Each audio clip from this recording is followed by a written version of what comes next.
balita migotun kemboimuge nurangalu adataka helifeliveulu maduma dumfat ke istimal kurum adi rabuyen fada adakadatan himene.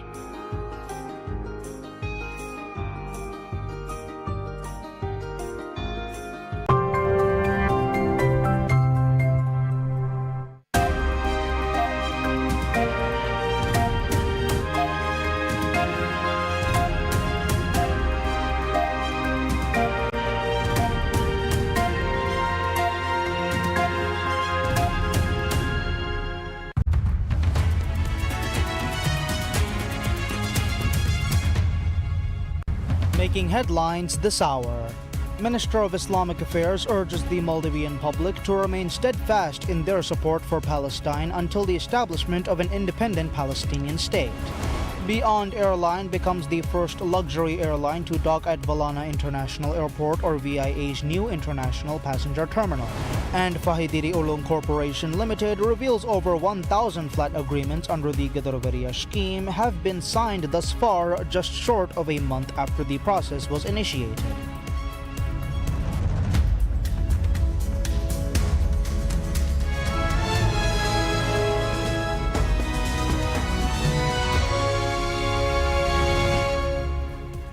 Bismillah ar-Rahman ar-Rahim. Assalamu alaikum and welcome to PSM News in English with me, Abdullah Ahil. And now the news in detail. Dr. Muhammad Shahim Ali Saeed, Minister of Islamic Affairs, urges the Maldivian public to remain steadfast in their support for Palestine until the establishment of an independent Palestinian state. His remarks were delivered at a public gathering in the capital organized to protest the ongoing genocide in Gaza and to call for the lifting of the blockade imposed by the occupational Israeli forces. The event drew attention to the genocide against the people of Gaza. Minister Shahim spoke of a profound, enduring bond of brotherhood between the Maldives and Palestine, extending across the broader Islamic Ummah. He said Maldivians were raising their collective voice in defense of Palestine, its people, the Al-Aqsa Mosque, and the Mujahideen working for Gaza's defense. He called for the immediate removal of restrictive measures and the dismantling of the blockade, urging that borders be open to allow humanitarian aid into the region. The minister condemned the extremist Zionist state of Israel for its inhumane acts against Gaza's population and criticized major international powers for supporting Israel's actions. Minister Shahim stated, quote, "We demand the immediate lifting of the siege on Gaza. We further call for the immediate cessation of all restrictive measures imposed on Gaza. Our persistent plea is for the opening of the borders," unquote. Minister Shahim described the defense of Palestinian rights as a national and moral obligation, calling it the rightful path. He reaffirmed that Maldivians must continue to advocate for Palestine until the realization of a sovereign state. He concluded by encouraging citizens to contribute to the great jihad being waged by Palestinians against Zionist forces, urging participation through verbal support or financial contributions according to individual capacity. Beyond Airline becomes the first luxury airline to dock at Valana International Airport or VIA's new international passenger terminal. The arrival of Beyond Airlines at the new terminal was honored with a traditional water salute, symbolizing a warm welcome before the aircraft flawlessly connected to one of the advanced passenger boarding bridges. Minister at the President's Office for Presidential Affairs Ali Arif, along with Maldives Airports Company Limited or MACL CEO and Managing Director Ibrahim Sharif Muhammad, welcomed passengers from the Beyond Airlines' historic first flight. To commemorate the inaugural flight, MACL presented Beyond with a commemorative plaque, followed by remarks from Beyond Airlines General Manager Ibrahim Akhtar highlighting the significance of this moment. The Maldives-based Simdi Company Private Limited and the United Arab Emirates or UAE-based investment firm Arabesque partnered to launch the world's first luxury airline for leisure travel, Beyond, in 2023. Beyond is the third airline to begin operating from the new terminal, officially unveiled on the 26th of July after Air Arabia and Maldives' national airline, Maldivian. MACL is seeking consultation from Modalis Infrastructure Partners Incorporated to ensure that the new passenger terminal meets international standards, prioritizes safety, and offers comprehensive services. According to MACL, the new international passenger terminal will be brought into full operation over a period of 3 months in line with international best practices. Services will be switched to the new terminal under a specific schedule as advised by the consultant, where Maldivian will get first use of the new terminal, which will continue for a 2-week period. MACL said under the second phase, the terminal will be open to other airlines' narrow-body flights based on the Maldivians' experience. 7 airlines have already been designated to operate narrow-body flights with a carrying capacity of about 200 passengers to Maldives. MACL expects the entire terminal will be fully operational by the start of this year's tourist season. This 72,000 square meter terminal is a pivotal development for Maldivian tourism. Key features include 12 passenger boarding bridges, 47 traditional and 24 dedicated seaplane check-in counters, and an advanced baggage handling system with real-time tracking. Enhanced immigration facilities including e-gates along with 41 elevators, 14 escalators, and 4 travelators ensure a seamless and efficient passenger flow. The terminal's design thoughtfully integrates local aesthetics with wall patterns reflecting the natural beauty of the Maldives. Designed to accommodate 7 million passengers annually, the facility is expected to broaden airline partnerships and support expanded flight frequencies. Government officials project the upgraded terminal will reinforce the Maldives tourism sector and elevate the country's standing as a regional hub for international travel. Fahi Diri Ulong Corporation Limited, or FDC, reveals over 1,000 flat agreements under the Gadarawaria scheme have been signed thus far, just short of a month after the process was initiated. The Ministry of Construction, Housing and Infrastructure had forwarded the names of 2,665 recipients to FDC to initiate the agreement signing process on the 21st of July. The FDC said it has signed agreements with 1,202 recipients so far, as it aims to complete the entire process within the next 3 months.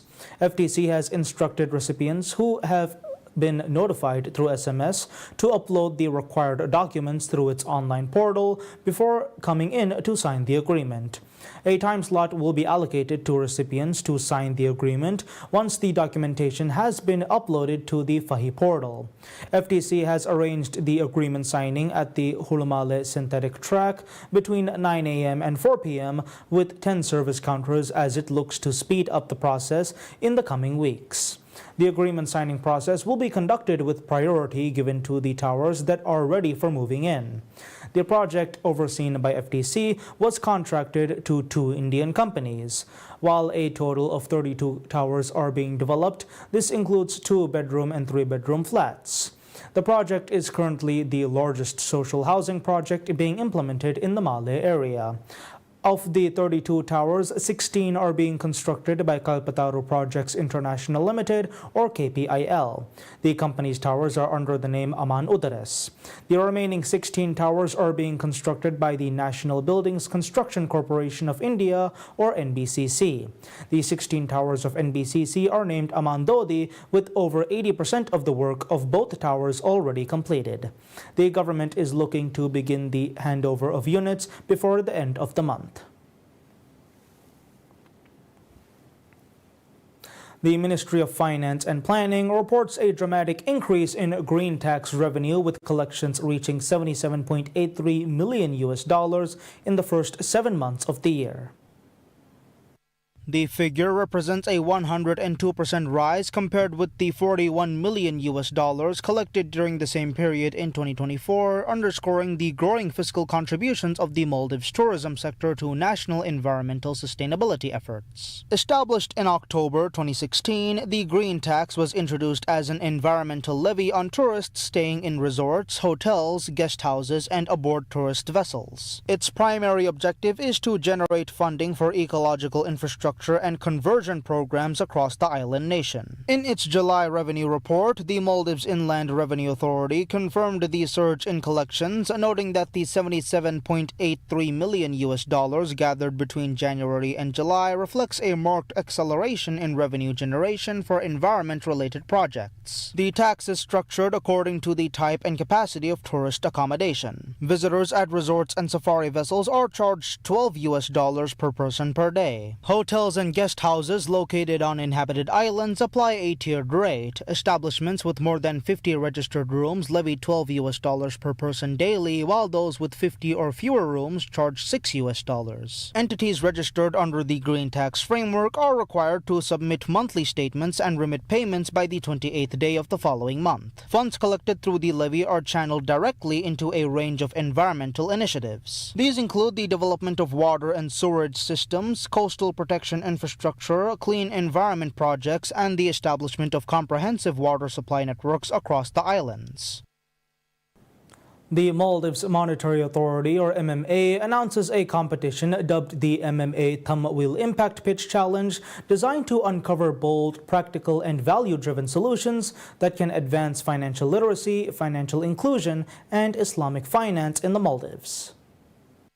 This competition invites visionary minds and passionate changemakers to pitch innovative, Sharia-aligned solutions that harness the power of finance, technology, and ethical values to tackle pressing challenges and shape the future of Islamic finance in the Maldives. Divided in two main challenge tracks, Pioneering Islamic Finance Solutions and Policy and Research for Inclusive Islamic Finance, the competition commences on the 1st of August and will culminate at an award ceremony on the 15th of November. Both challenge tracks are open to individuals and teams of up to 3 members, aged 18 years and above, from any country. However, employees of the MMA and any supporting partners are not permitted to participate. Teams must submit research or policy proposals that are aligned with the challenge track focus area and are relevant to the context of the Maldives. Winners of challenge track 1 will receive cash prizes of up to $1,945 along with additional benefits such as seed funding or pilot grants. Potential collaboration, mentorship, and capacity building support may also be made available to top submissions. Participants of Track 2 will be competing for a total of $6,485 in potential funding. Additional benefits such as potential collaboration, mentorship, and capacity building support may also be made available. Applicants must submit the completed application form as required. All applications must be submitted by 11:59 p.m. Maldivian time on the 31st of August. The Bank of Maldives CEO and Managing Director Mohammad Sharif reveals BML ATM initiative has led to a significant drop in the number of its customers seeking services from its branches. The program, launched under the directive of President Dr. Mohammad Muiz, is designed to ensure that all residents, regardless of island population, have access to essential banking services. Since its inception, BML has inaugurated 47 new ATMs across 7 different atolls, expanding its network to more than 250 nationwide. Sharif pointed out that the queue outside ATMs was testament to its continued importance. The expansion is intended to eliminate long-standing barriers faced by island communities, many of whom previously incurred significant costs and travel burdens to access basic banking services. With new infrastructure in place, residents are now able to conduct transactions such as withdrawals, deposits, and transfers directly from their home islands.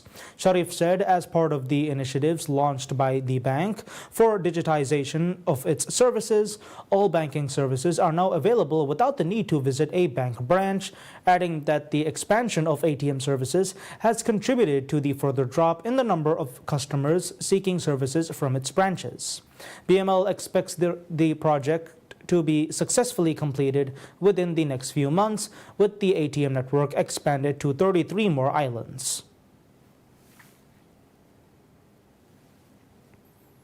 The Ministry of Climate Change of Thailand names Crossroads Maldives as a candidate for other effective area-based conservation measures, or OESCM, OSCMs are nationally recognized protected areas as per the United Nations Convention on Biological Diversity, as well as places that promote natural habitat conservation and sustainable environmental management. OSCMs are overseen by a variety of different stakeholders, such as government agencies, private companies, and public bodies. Crossroads Maldives is operated by Thailand's group of Sinha Estate PCL and marks the first time a Thai company has achieved such a prestigious milestone. Sites identified as OECM candidate under the Ministry of Environment, Climate Change and Technology regulations must not be a protected area within the framework of the Environment Protection and Preservation Act and regulations thereunder. The area must be sustainably managed with natural resources containing a rich natural environment. Spanning 1.75 million square meters, Crossroads Maldives has been previously approved by the Maldives Authority as an official preserved biodiversity area. Crossroads Maldives said that being designated as an OECM candidate demonstrates the priority and commitment this project has been making to preserve the marine ecosystem in collaboration with the community, associations, and government agencies.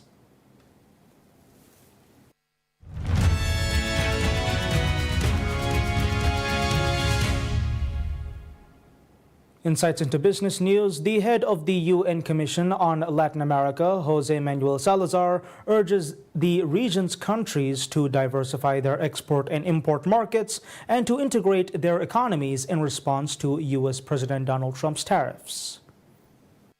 Salazar, Executive Secretary of the UN Economic Commission for Latin America and the Caribbean, told in an interview, quote, "Rather than replacing imports, I would use the word diversify," unquote. He said the organization is recommending that its members renew alliances both inside and outside the region, since diversification would require a long-term commitment. Salazar cited a trade agreement between Mercosur and the European Union that was finalized by negotiators in December after 2 decades of talks and is expected to get legislative approval soon. He also called for exploring trade and investment channels with Asian and African countries and for deepening regional integration in Latin America. The United Nations Commission supports economic development in Latin America and the Caribbean. Salazar, a Costa Rican economist, was in Mexico to attend a regional conference on women. He said progress has been made regarding women's inclusion in Latin America economies, but more still needs to be done to close the gap in labor market participation.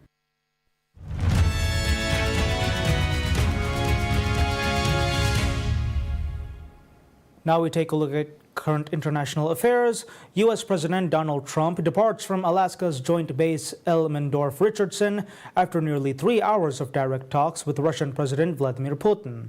The meeting did not yield an agreement to pause Moscow's war in Ukraine.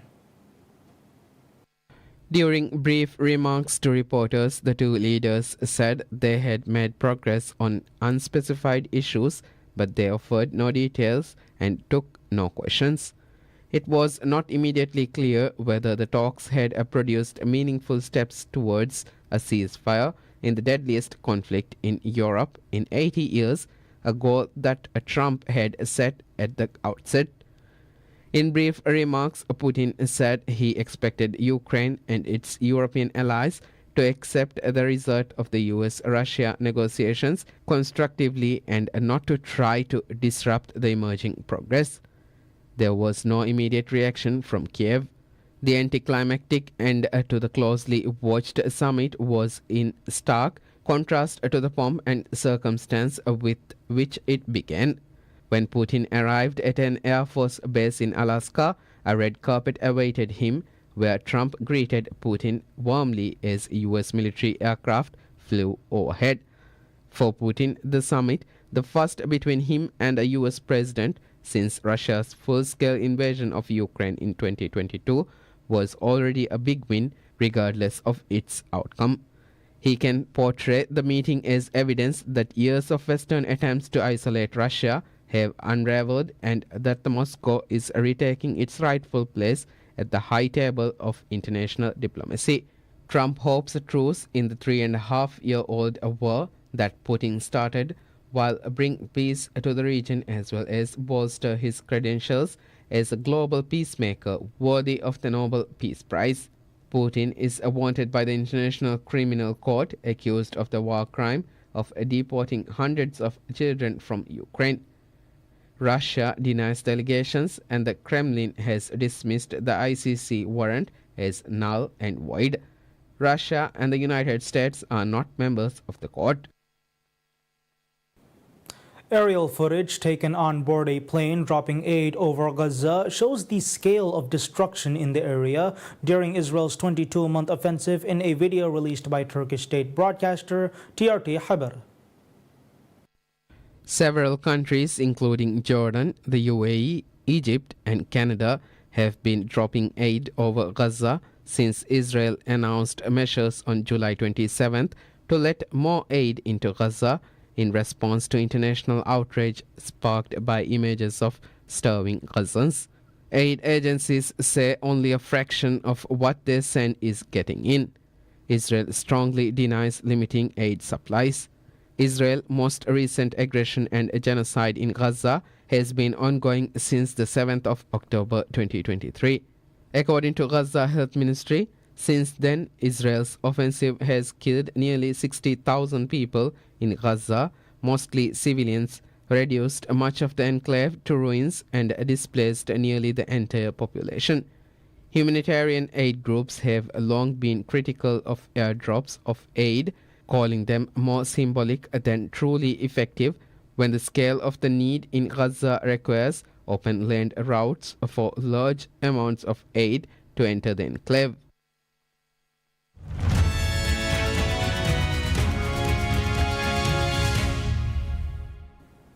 Moving on to sports, Liverpool talisman Mo Salah and fellow forward Federico Chiesa strikes late goals as the Premier League champions began the defense of their title by beating Bournemouth 4-2 in a thriller on the opening night of the season at Anfield. On a bittersweet evening charged with emotion after the July death of Liverpool forward Diogo Jota, newcomer Hugo Ekitike bagged a goal on his league debut to put the hosts ahead after 37 minutes, and Cody Gakpo doubled the lead in the 49th. But Antoine Semenyo, who was the target of racist abuse in the first half that led to a pause in the game, pulled one back for the visitors in the 64th minute and completed a double 12 minutes later to rock Liverpool and shock the home fans. However, substitute Chiesa sent the Liverpool faithful away happy with an 88th minute strike after goalkeeper Djordje Petrovic sweated away a ball into a box by Salah, who scored himself deep into added time to wrap up 3 points. An emotional Salah pointed to the heavens and flapped two hands to mimic Jota's shark goal celebration.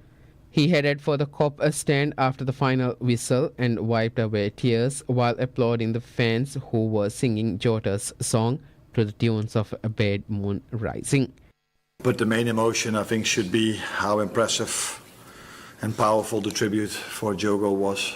So the banner that the Kop showed, the way You Never Walk Alone was sung, the way they sung is the word for Diogo before the game, in the first minute, after 20 minutes, in the end of the game.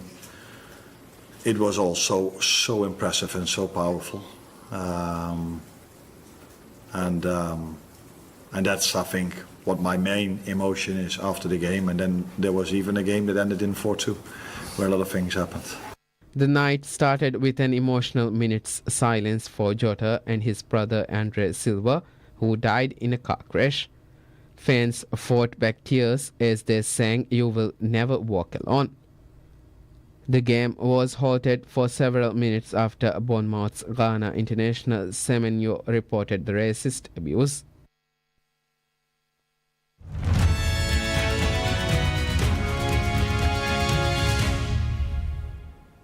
Film Dongji Rescue, a dramatic retelling of a little-known World War II maritime tragedy involving British prisoners of war and Chinese fishermen, receives its European premiere in London. Attended by the movie's makers and stars and descendants of the real-life POWs, the red carpet event coincided with the 80th anniversary of VJ Day, which marks the Allied victory over Japan and the end of World War II. While fighting in Europe ended in May 1945, the conflict with Japan continued until it signaled its intention to surrender on August 15 that year after atomic bombs were dropped on Hiroshima and Nagasaki by the United States. Dongji Rescue is co-directed by Guang Hu, the filmmaker behind the 2024 Cannes Uncertain Regard winner Black Dog and Fei Zhenjiang. It is inspired by the real events surrounding the sinking of the Lisbon Maru, a Japanese freighter that was transporting 1,816 British POWs from Hong Kong when it was mistakenly torpedoed by a US submarine near Zhoushan Archipelago in the East China Sea on October 1, 1942. While Japanese troops were evacuated from the ship, the British POWs were locked inside its holds. Spotting smoke, dead bodies and wreckage from the sinking vessel, fishermen from nearby islands set out to help, rescuing 384 survivors.